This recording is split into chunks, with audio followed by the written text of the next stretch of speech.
Neste Now às 8 para a análise internacional, comprometido já está o Mário Vaz, que é especialista em política internacional. Mário, muito bom dia. Vamos falar do Irão também, vai ser daqui a pouco, mas para já vamos começar a falar da Venezuela, porque de facto é uma catástrofe no país e Corina Machado diz que quer ir até à Venezuela para apoiar naquilo que diz respeito às vítimas, também à ajuda humanitária. É possível que isso venha a acontecer? Será que a oposição de Corina Machado, neste caso quem está a liderar o país, Delcy Rodrigues, vai permitir? Sim, muito bom dia mais uma vez. Em primeiro lugar, mais uma nota de pesar pela tragédia humana que estamos a viver, principalmente pelos elevadíssimo número de desaparecidos que muito provavelmente também terão aí péssimas notícias do ponto de vista humano e, portanto, é algo que temos sempre que assinalar quando estamos a falar deste tema. Dito isto, as declarações da líder da oposição, chamemos assim, da Venezuela e também a possibilidade dela voltar ao país, portanto, Maria Corina Machado voltar ao país no meio desta situação. Por um lado, sim, neste momento parece ser o momento ideal do ponto de vista político para que ela volte ao país, porque de alguma forma, com os esforços do regime concentrados na contenção da catástrofe humana que ainda agora assinalava, pode ser que de facto seja um momento em que ela consegue voltar à Venezuela e liderar a partir daí não só esta vertente mais humanitária, mas também a oposição ao regime. Ainda assim, há aqui dois riscos importantes. Em primeiro lugar, deste regresso ser visto como oportunismo, do porquê agora nesta catástrofe humanitária e, portanto, daí também levantar algum sentimento de desconfiança por parte dos venezuelanos, portanto, porque é que só aparece agora, sabemos que é bem intencionado, mas do ponto de vista da percepção e depois da narrativa que o próprio regime pode vender a partir daí, pode ser assinalado isso e feito essa arma política contra Maria Corina Machado. E para além disso, um ponto de vista muito importante, que é, lembremos que ainda há uns meses atrás os Estados Unidos fizeram uma intervenção na Venezuela e se Delcy Rodrigues neste momento é a presidente interina da Venezuela, é muito devido ao facto desta intervenção que retirou Nicolás Maduro do poder e que de facto permitiu, digamos assim, que Delcy Rodrigues se mantivesse como presidente interina, portanto ela era a número 2 do regime e agora presidente interina. Portanto, esta presidente não tem uma legitimidade tradicional do regime venezuelano, tem duas legitimidades. Tem a legitimidade revolucionária, digamos assim, do chavismo e do madurismo, mas também tem uma legitimidade trazida pelos Estados Unidos e pela administração de Donald Trump. E, portanto... Mas Corina Machado não tem essa legitimidade que foi dada por Donald Trump? Não, Maria Corina Machado não tem essa legitimidade, é exatamente o problema, porque todos vimos, os sinais... por exemplo, uma aproximação devido ao Prémio Nobel da Paz.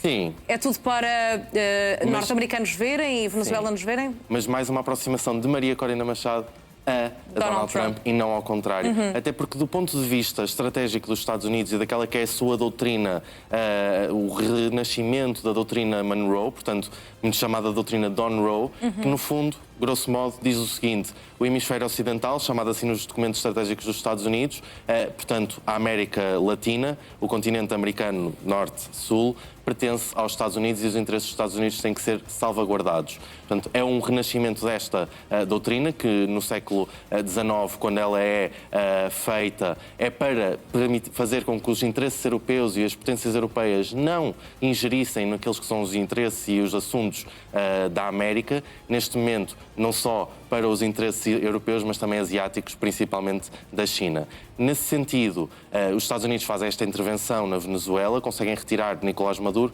e não nos esqueçamos que neste momento tem uma situação muito mais favorável com um regime que está aberto a fazer negócio com os Estados Unidos e, portanto, Donald Trump faz essas declarações quase todas as semanas, assinalando que o regime da Venezuela neste momento é muito mais colaborativo e que os Estados Unidos têm possibilidades de lucrar bastante economicamente através dessa parceria, chamemos assim, para ser simpáticos e mantendo ao mesmo tempo os interesses principalmente russos e chineses fora da Venezuela, que sabíamos que tinham uma grande influência no país. Nesse sentido, a questão da Maria Corina Machado não é do interesse americano necessariamente perturbar este status quo, porque se de alguma forma o que resultou desta intervenção foi um status quo precisamente que favorece os Estados Unidos. Ora, apoiar Maria Corina Machado e permitir esta disrupção no regime não é, de facto, no curto prazo, pelo menos, do interesse norte-americano, e nós vemos esses sinais de um certo afastamento ou indiferença em relação a estes movimentos da líder da oposição venezuelana. Mas, por exemplo, Mário, vemos agora muita ajuda humanitária a chegar à Venezuela e de muitos países, incluindo Portugal. O que é que os Estados Unidos estão a fazer? Também estão a ajudar o país na questão humanitária? E se, por outro lado, isso pode ser um aproveitamento de Donald Trump numa situação mais frágil dos venezuelanos, pode jogar a favor da administração norte-americana? Sim, eu penso que numa situação como estas não podemos ser maquiavélicos ao ponto de pensar que a ajuda de alguma forma tem uma contrapartida já pensada numa situação de catástrofe como esta. Ainda assim, é muito importante para os Estados Unidos estarem a ajudar nesta recuperação e na busca e salvamento de todos os desaparecidos e dos falecidos desta catástrofe e, principalmente, depois da reconstrução da Venezuela. Porque não seria compatível com os objetivos dos Estados Unidos e com tudo o que eu elenquei até agora que depois os Estados Unidos deixassem a Venezuela ao abandono.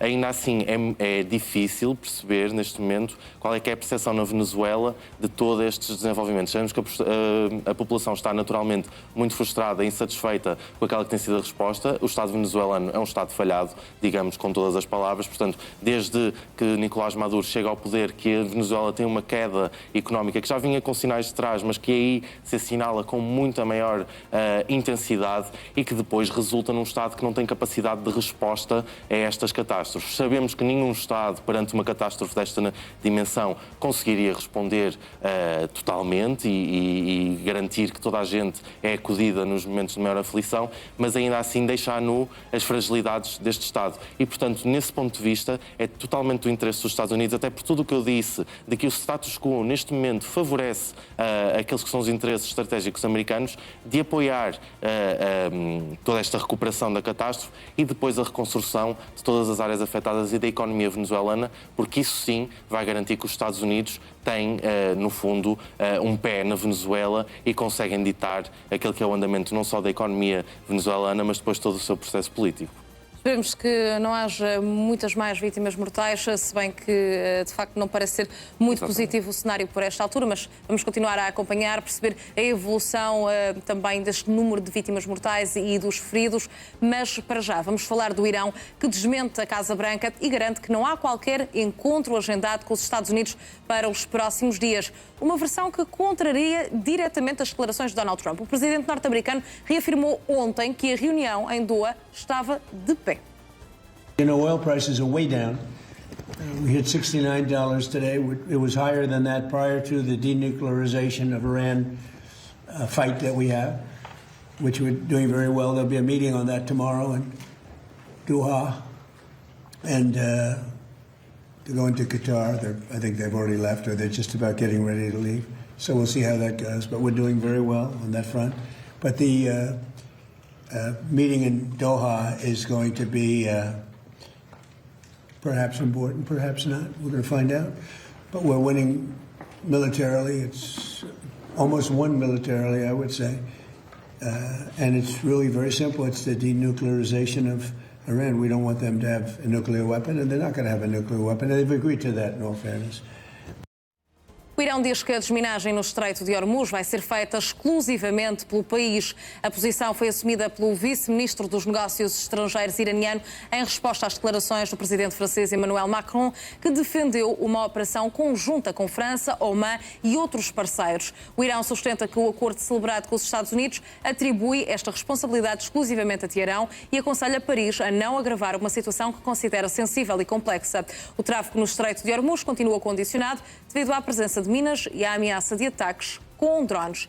Mário Vaz, já vamos falar desta questão do Estreito de Hormuz, que é sem dúvida um dos pilares centrais no processo negocial, com muitos avanços e recuos, mas para já sobre, mais uma vez, uma contradição. Portanto, o regime iraniano diz que não há qualquer encontro agendado, mas a Casa Branca tinha dito que, eu até acho, se não me estou a enganar, que já estavam a caminho e tudo preparado para irem até ao Qatar. Sim. Portanto, afinal, o que é que se passa? Estamos aqui num impasse?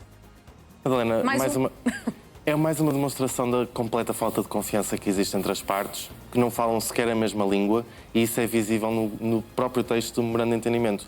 Nós vimos a demora que tivemos para a negociação deste pedaço de papel que tem 2 páginas, portanto 15 pontos, não é uma coisa muito complexa, até porque a linguagem do próprio memorando de entendimento é muito vaga, e depois isto permite que ambas as partes a interpretem de forma diferente. Portanto, é o mesmo pedaço de papel, mas que faz parte de histórias de livros completamente diferentes.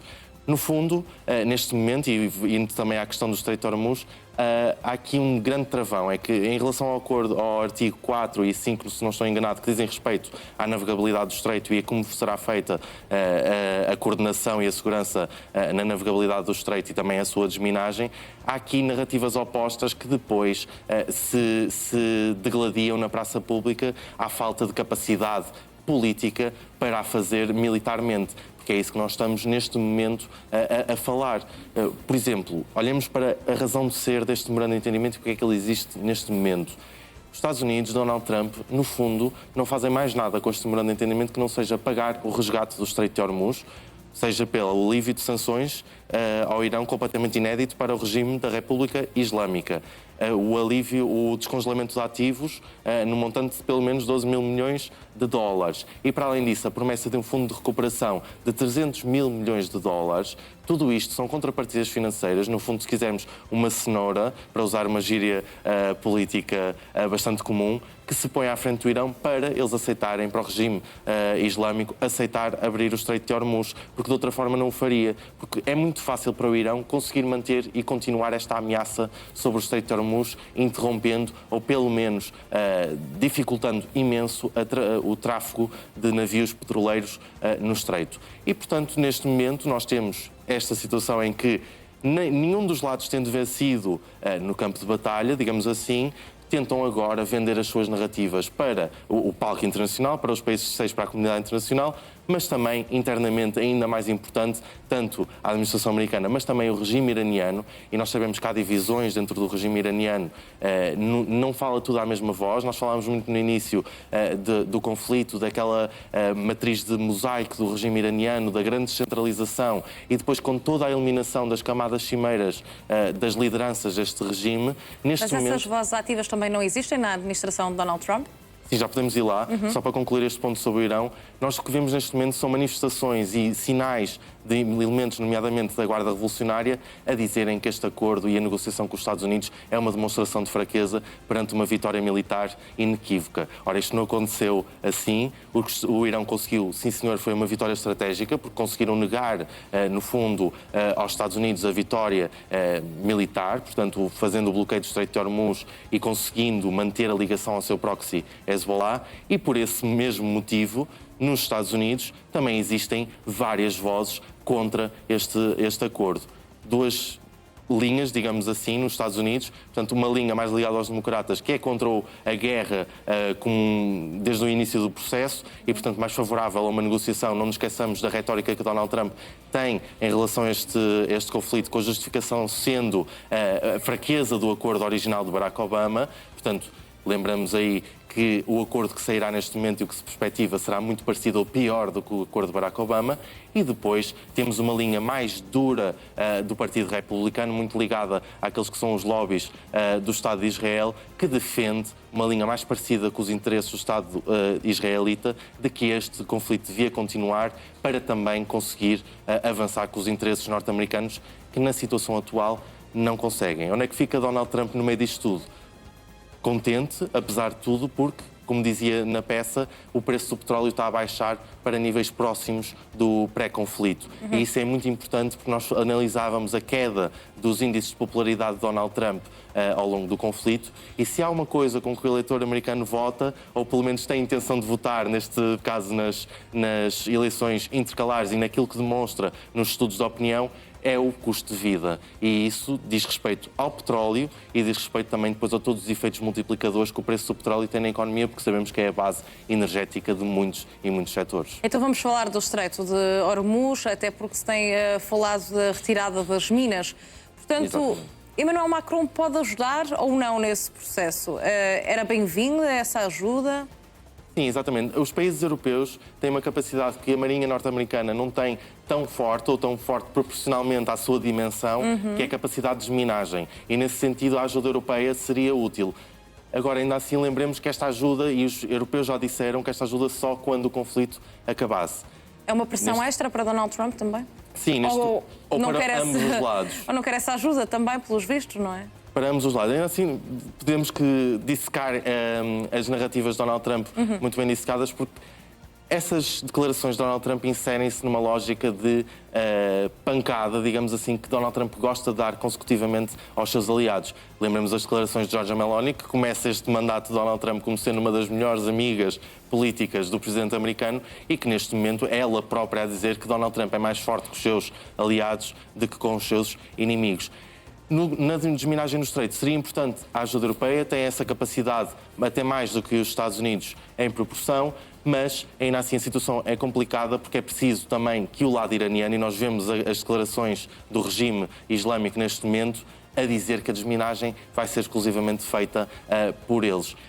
Tudo isto faz parte de um grande emaranhado de interesses neste momento. Nós vemos isto no Estreito de Hormuz, no Líbano, em que as partes não conseguem entender-se sobre aquilo que estão a negociar ou que aceitaram no memorando de entendimento e não augura nada de bom para as negociações. Se, em termos de desminagem, não conseguimos ter um acordo, imaginemos nós o que é que será neste prazo, que já não são 60 dias, neste momento devem faltar cerca de 40 dias para o final do prazo estabelecido no memorando de entendimento, o que é que será negociar um acordo nuclear nesse sentido. Portanto, é preciso explicar lá para casa que não vai haver nenhum acordo, estou certo disso, em 60 dias, neste prazo estabelecido pelo memorando de entendimento, porque as partes, lá está, não conseguem conversar, quanto mais num dossiê tão complexo que demorou cerca de 2 anos com o acordo de Barack Obama. Vemos os ataques que vão acontecendo, as escaramuças que vão acontecendo no Estreito de Hormuz e também no Líbano. Isso não significa, na minha perspectiva, um reatar do conflito com a intensidade que víamos há meses anteriores, até porque, olhando para a lógica de incentivos que este memorando de entendimento insere em ambos os atores, portanto, na administração americana e no regime iraniano, introduz incentivos à continuação das negociações. Por um lado, temos Donald Trump com a baixa do preço do petróleo, como disse, que lhe permitirá um certo alívio na sua popularidade, importante para as eleições intercalares que se avizinham, e depois do regime iraniano, que tem aqui estas contrapartidas financeiras sempre no seu horizonte e não quererá abdicar deste memorando de entendimento que, manifestamente, como disse, é-lhe muito vantajoso. E falaste da questão do Líbano, uma das outras questões centrais, uma das linhas vermelhas, digamos assim. Parece-te que vai haver avanços nos próximos dias relativamente à questão dos ataques no Líbano ou enquanto Israel também não tomar uma posição mais firme ou mais, se calhar, do lado dos Estados Unidos e do Irão, isto vai continuar? Sim, ainda assim houveram avanços significativos neste dossiê. Não nos podemos esquecer que foi assinado agora um novo acordo entre o Estado de Israel e o Estado libanês. Mas não com o Hezbollah. Mas o Hezbollah não é o Estado libanês. Sim. Controla uma parte do território libanês, mas é essencialmente uma organização terrorista e uma organização terrorista ao serviço do Irão, que é um grande patrocinador do terrorismo mundial. Portanto, é preciso aqui explicar lá para casa as diferenças entre ambos os teatros e os interesses de cada ator. Por um lado, temos o Teatro do Médio Oriente, do Golfo Pérsico, em que se inserem o conflito entre os Estados Unidos e o Irão e toda a questão do Estreito de Hormuz que falámos até agora. Depois, a questão libanesa, apesar de o regime iraniano querer fazer a ligação entre os dois teatros e vir na sua narrativa dizer que está a defender, no fundo, os interesses do povo libanês. Ora, quem defende os interesses do povo libanês não patrocina um inclino armado no seu território que depois ataca o Estado vizinho e que motiva as respostas que nós podemos considerar desproporcionais ou não. Não está isso em análise, não quero fazer assessões neste momento sobre isso, mas o que é certo é que as motiva e que também penalizam muito aqueles que são os civis libaneses, nomeadamente aqueles que vivem no sul do Estado, cuja capital é Beirute.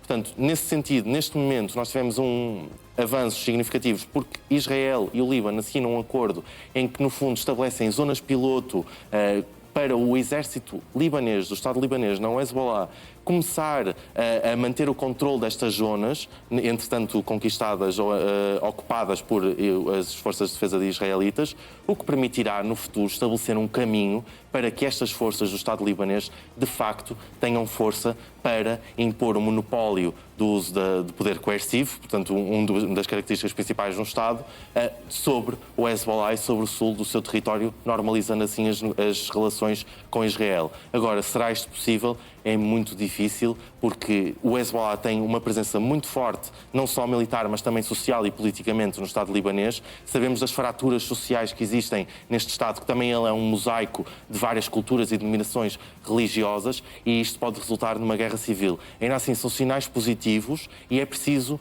não cair nesta narrativa de que o Irão está a defender o Líbano e que estes teatros são, de alguma forma, ligáveis ou que estejam ligados umbilicalmente por uma entidade terrorista que se chama Hezbollah. Se há algum futuro para o Estado libanês e uma convivência pacífica entre Israel e o Líbano, é a eliminação do grupo terrorista Hezbollah, mas para isso é preciso que o Estado libanês seja fortalecido e que tenha a capacidade para manter o uso da força em todo o seu território.